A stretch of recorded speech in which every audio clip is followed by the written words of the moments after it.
Oh, what's up, folks? I'm Odd, by the way. We got another kind of speed draw story time situation today.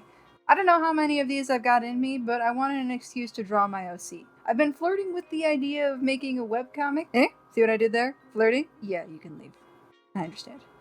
But yes, as many people probably don't know, I attempted to make a webcomic of my long running brainchild, Thrakos, a few years ago, but I made the horrible mistake of choosing that to be my first attempt at a webcomic because apparently I just needed to learn that lesson firsthand. I still have ways to go before anything is set in stone. I might want to do some shorter things first, but I figured that I would do kind of like page size character sheets for some of the main characters in the meantime. I also had some memories pop up kind of randomly, which I thought would be funny to share. I swear, even though these are technically in the vein of romance, they're not too sad or cringy. No, the cringe actually might just come from me, but that's, you know. Most of them are really early things in life, some more like kiddish or teenage or silly stuff than like horrible dates or breakups. I don't really date, so I don't really have many of those stories anyway. I mean, immediately from the get go of like being a kid, even well into my teens, I wasn't the type of person to go for crushes or romance when I was younger. Even up through high school, it wasn't really on my mind. I identified as strictly asexual even for a while, and while I still definitely fall somewhere under that umbrella, I don't know if it fully fits me anymore. But identity crises aside, I wasn't all that into it, so, just to give you a baseline of where my mind was for the majority of this. My only early experience of it often found myself being influenced by other people, mostly my friends or even like some family members. So, for instance, there was this boy like in like second grade I would play with who said his mom explained that when we were older we could get married, and I just said okay, and we kind of left it at that, basically betrothed, you know. Then later, when asked if I had a crush, I thought of this other boy who I guess would fit the bill to some degree because I thought he was cool and I honestly just really kind of wanted to be his friend.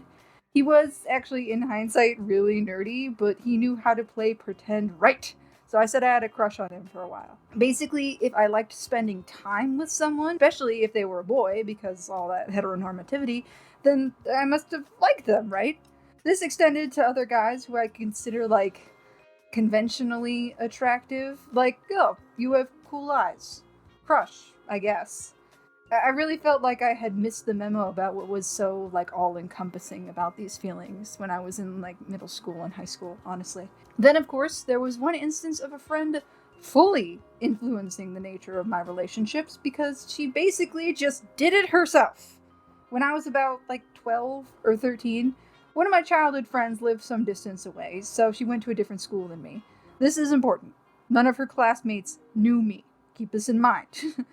So this one time I come over, she's all giggly on her phone and all that. This is, near the beginnings of like teenagers finding social media, right? She begins asking me if I want to talk to one of her male classmates. I'm like, sure, I guess. She shows me a picture and asks if I think he's cute, and I'm like, eh. And she goes, well, he thinks you're cute. Like, how, how does he, how does he know? We've literally never met. She says, well, I showed him a picture of you on my phone, and I was flattered, I guess. But I was still a little dodgy about talking to someone I'd never met in a romantic context. She tells me it's cool. We can call him and you can get to know him.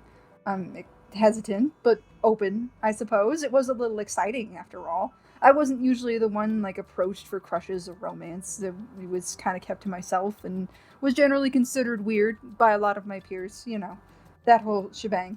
But this is when she started getting a little nervous and explains that there might be a few things to clear up. Apparently, the day that he saw my photo, she gave me a fake name. She didn't want to share my information beside my picture, I guess. So she basically creates a whole character around my photograph. My name was Annabeth.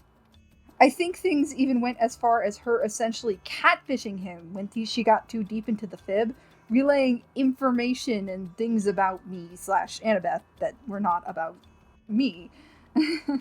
I, on the other hand, am a terrible liar. So when we finally called the guy and he all hopefully answers the phone and goes, Annabeth? I had to be the one to awkwardly break that illusion. Because I'm a stupid good person.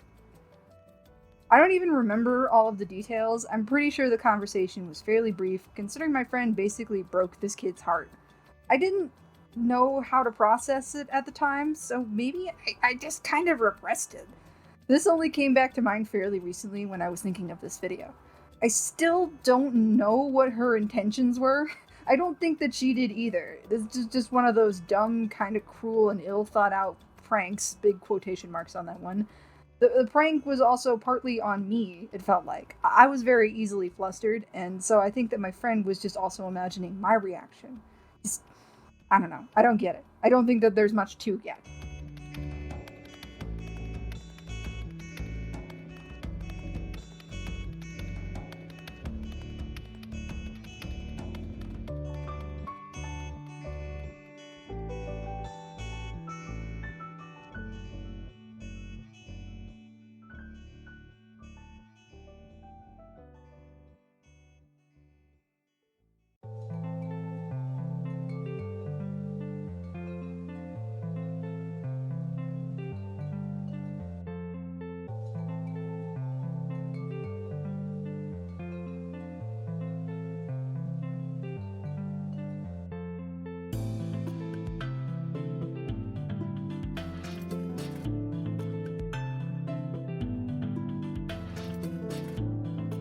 Now, I hope this one brings some solidarity to or from the sapphic folks that could be watching. As I mentioned before, I spent a good portion of time just kinda assuming that I would have to date a guy. I definitely considered the possibility of other girls. I was in a fairly, supportive, progressive family. There was nothing, like, immediately taboo about it. But also because a lot of people assumed that I already liked girls, I was very stubborn about the fact that I did not for a long time. Until about sophomore year of high school. In math class, I sat next to a girl who basically just didn't want to be there. I was doing surprisingly well in math for once, and I got a lot of my work done early and in class so that I wouldn't have to do homework at home. She would basically take the opportunity to distract herself from doing any work by chatting with me when she wasn't absorbed in her Kindle reading books. She was really into fantasy and obscure novels, so it was fun talking to her, even if I didn't fully understand what she was reading at the time. One day, we're talking, and she just sort of rests her hand on top of mine and says, "Your hands are really warm." I am immediately blue screening, suddenly lost for words to sort of choke out some desperate attempt at like a joke or a laugh, and it probably just sounded like So the moment sort of passes. She gives me a little bit of a look, but we continue on with the class. Math that year was, I want to say, halfway through the day, possibly closer to the beginning though. I don't want to say it was first period, but it was early on. I went through each class for the rest of that day, kind of ruminating on that interaction the whole time, up until English class. Literally my last class of the day. And it hits me. Was she flirting with me? I was well aware of friends flirting to fluster me or just generally for fun, but that motion wasn't super hyperbolized or anything like that. It wasn't like putting effort into like the fact that it was some sort of bit. It was just like genuine, transparent excuse to hold my hand. Then the next lightning bolt struck my poor, repressed psyche. Was I okay with that? Yes, I'm aware that my skull might as well be a brick wall. The next motion was just to think about how I could, perhaps, purvey further interest, or even just kind of get a conversation going. Then, for some godforsaken reason, I thought, gum. Actually, I think I just had it with me at the time, but I had a game plan from the beginning of the day. I would stroll in, pretend to just be taking out a piece for myself, and offer her a piece. Be all cool. Let her know I was considerate like that, thinking of her. You're special to me because you get my watermelon gum. Riveting, I know. This next part was not even socially embarrassing in like a big way because it was all personal. It was all internal. But it still haunts me regardless. So as I walk into class, I realized that I already had gum in my mouth. And 2 pieces would be too much. This was like that thick, like, hubba bubba bubble stuff. So I proceeded to swallow the gum that I already had, then pull out more for myself in that action of like, oh, hey, I thought of you. And my classmate, of course, offering her some gum. This is your brain on anxiety. But, I mean, beyond that, like, our seats got reassigned sometime shortly after that, and nothing else really happened. I wish I had a more satisfying ending, but them's the break sometimes. I only ever really saw her during passing after that, and like, hey, I got an identity crisis and some self discovery out of it, so I guess that's a win. Also, kind of a silly story. But those are my drawings of my two girls from Thrakos and my weird, silly moments that vaguely align with romance. I feel like the only thing we learned today is that I can be a thick headed, awkward creature.